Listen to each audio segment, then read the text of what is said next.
Good morning. It's Thursday, July 25th. I'm Jasmine Anderson. A call to defend democracy from President Joe Biden as he laid out his reasons for quitting the race for the White House.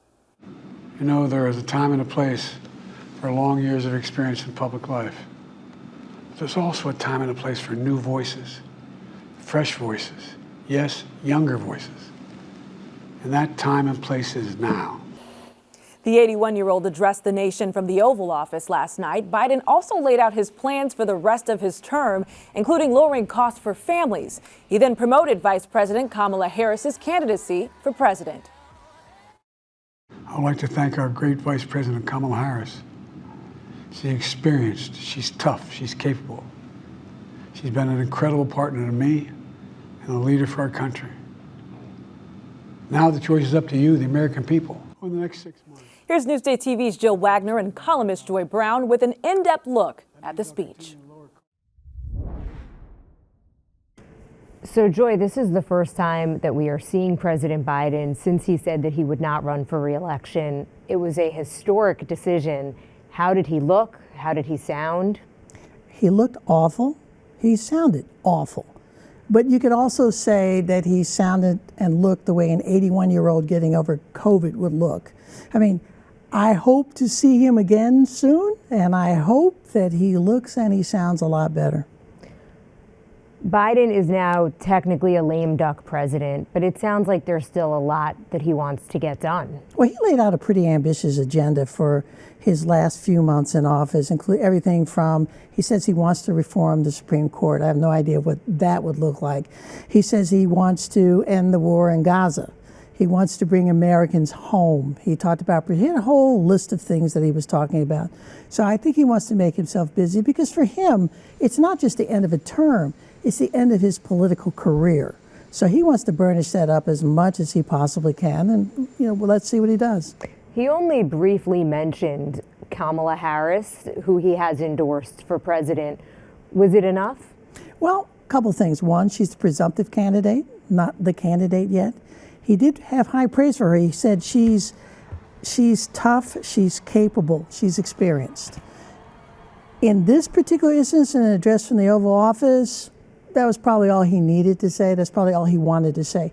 All the big bang boom celebration, that's going to come at the Democratic National Convention and down the line. He made an appeal for unity, trying to turn the temperature down a bit in this country.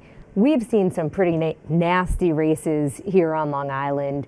Do you think that appeal could potentially turn the temperature down? On Long Island? On Long Island. Jill, that would be a no. For more takeaways from the president's speech, go to Newsday.com, click Get More below the Newsday TV video box. Former President Donald Trump bashed Biden's address on social media. Earlier during a rally in North Carolina, he turned his attention to his likely opponent, Vice President Kamala Harris. She co-sponsored the $100 trillion Green New scam with the goal of completely abolishing the oil, coal, and natural gas industries, which would reduce the United States to a third world country. Trump will be in Minnesota on Saturday. Only in Newsday, the spotted lanternfly is here, and Long Islanders and winemakers are watching out. The invasive pest that is a threat to grapevines and other plants. It's been seen across almost all of Long Island. East End winemakers are keeping an eye out for spotted lanternflies, but believe there will not be any infestation or damage this year. Experts are asking people to report any sightings of the black and red bugs in the North Fork area. Swimming is off limits at more Long Island beaches due to excessive bacteria levels. 3 beaches in Rocky Point and 2 in Sound Beach are now closed, joining Tanner Beach in Copeg, which closed Saturday. According to the state, bathing is also banned at Crescent and Biltmore beaches in Nassau. Oyster Bay is weighing a temporary ban on shell fishing. The 6-month ban in parts of Oyster Bay and Cold Springs harbors could start as soon as this October. That's when a private company's lease to farm the underwater areas expires. The town says it wants to study the health of the bay before more fishing takes place. It's the end of an era. Tonight, Long Island's Piano Man will perform the final show of his record-breaking run at Madison Square Garden.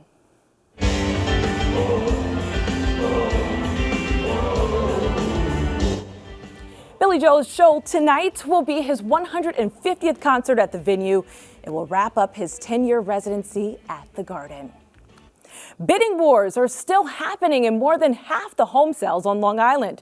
The most recent Douglas Elliman Miller Samuel report shows about 57% of homes that were sold went for above the asking price. The problem for buyers, inventory is still very low, but real estate reporter Jonathan Lamantilla says there could be some relief for house hunters. What's changing now is that we finally see more homes hitting the market. And as more homes hit the market, that should start to put some downward pressure on prices that have been going up for a really long time. One analyst that I talked to today said it could take 3 to 5 years for inventory to normalize to the level that it was before the pandemic. Read more about this story on Newsday.com. Click Get More below the Newsday TV video box. Keep the good times rolling at the skating rink. It's only been happening for a century on Long Island. Elisa DiStefano has a story you'll see only in Newsday. The good times have been rolling at roller rinks on Long Island since the worldwide skating craze of the 1880s. And again, through the golden age of roller skating of the late 1930s, 40s, and 50s. By 1974, there were only 4 rinks left in Bayshore, Hampton Bays, Elmont, and Levittown. But then in 1979, movies including Roller Boogie and Skate Town USA ignited the roller disco craze and a resurgence of rinks around the country, and about a dozen opened across the island. Some of the most beloved? The Levittown roller rink. It was dubbed the Rink of World Champions, where top skaters trained and 2 national championships were held. It closed in 1986. Hot Skates in Lynbrook is legendary here on Long Island and has even had national moments with TV shows including Kevin Can Wait, Unbreakable Kimmy Schmidt, and The Bachelorette, shot on location. Hot Skates closed in 2018. Wallcliff in Elmont was home to numerous skating champions. In its 50 years, screen legend Clark Gable and Elmont-raised Heisman Trophy winning quarterback Vinny Testaverde reportedly were among patrons. And the fun rolls on here at United States of America in Seaford. The chain also had another location in Centuries, lovingly called USA by the self-proclaimed rink rat who skated there. And it was that location that hosted the one and only rink concert by Long Island up-and-coming, now legendary band, Twisted Sister. United Skates, does this bring you back? A long way, a real long way, to the summer of 1980. So we wanted to have an all-ages show because we were a club band and younger people couldn't get in.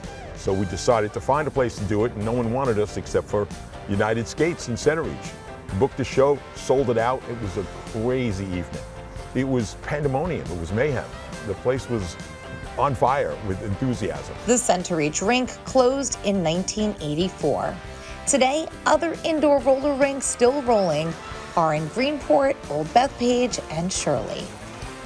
Elisa DiStefano, Newsday TV. So many memories. Read more about Long Island's roller skating history on Newsday.com. Click Get More below the Newsday TV video box.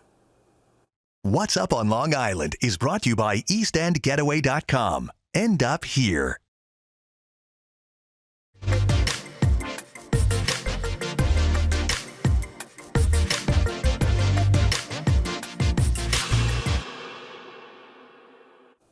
Here's what's up on Long Island. You can catch Train in concert on their summer road trip tour with REO Speedwagon this Saturday at Northwell Health at Jones Beach Theater. Also on Saturday, it's a paddle battle on the Peconic. Save the sea turtles by supporting the New York Marine Rescue Center's kayak race on the Peconic River and Riverhead. Come taste food you'll think your Nona made while enjoying games and rides at the Feast of St. Rocco.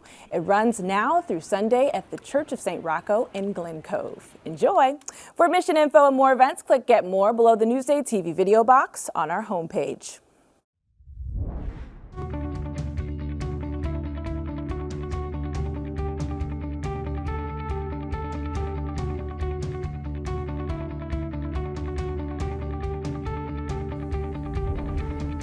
Checking out your hyper-local Thursday forecast. One more cloudy and muggy day before things clear up for the weekend, so just hang in there. Here's a look outside at Sag-Main Beach in Sagaponack. A little warmer today, so just get ready for that. Drink plenty of water.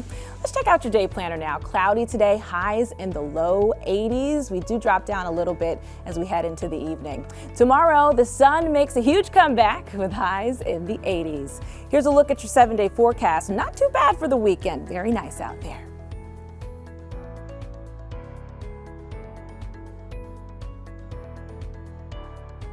Long Island weather is brought to you by Sun Nation Energy, helping Long Islanders save on their energy bills for over 20 years.